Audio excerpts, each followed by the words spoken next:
Election procedure. Preparation of electoral rolls. In democratic elections, the list of those who are eligible to vote is prepared much before the elections.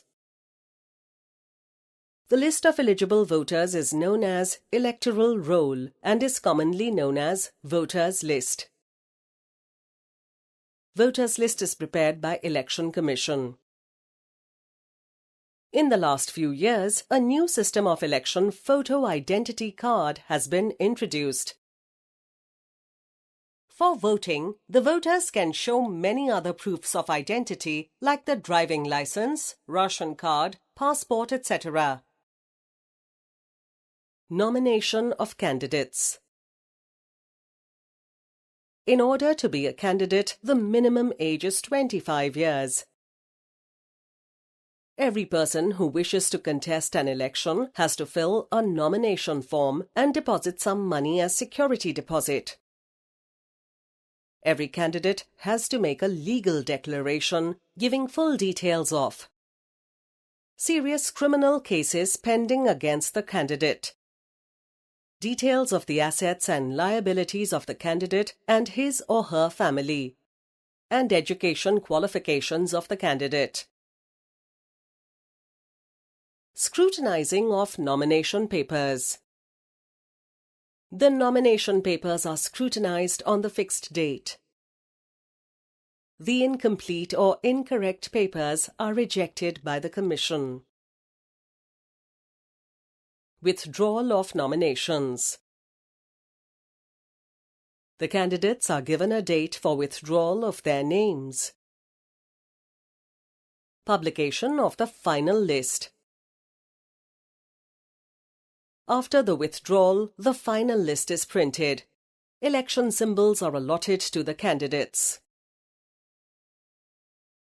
Appointment of electoral staff. The Election Commission appoints a chief electoral officer for every state and one returning officer for every constituency. According to the Representation of the People Act 1988, the electoral staff will work under the control and discipline of Election Commission. Election campaign. Political parties issue their election manifestos and propagate their programs to the people through public meetings, processions, rallies, newspapers, booklets, radio and television. All the political parties in our country have agreed to a model code of conduct for election campaigns. According to this, no party or candidate can use any place of worship for election propaganda, use government vehicles, aircrafts and officials for elections, and, once elections are announced, ministers shall not lay foundation stones of any projects, take any big policy decisions, or make any promises of providing public facilities. Polling. Casting or registering a vote in an election is known as polling. Nowadays, electronic voting machines are used to record votes.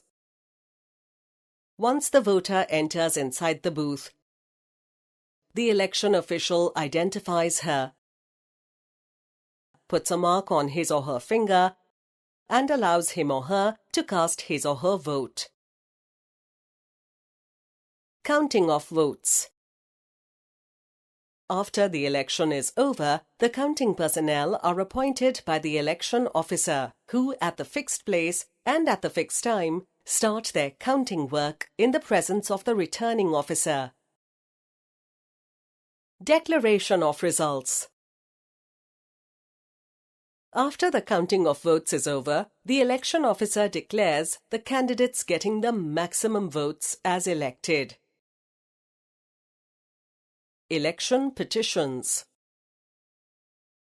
After the declaration of election results, the defeated candidate of the constituency can file an election petition against the successful candidate within a fixed period to the concerned court or election tribunal. In the petition, It is alleged that malpractices have been used in the election.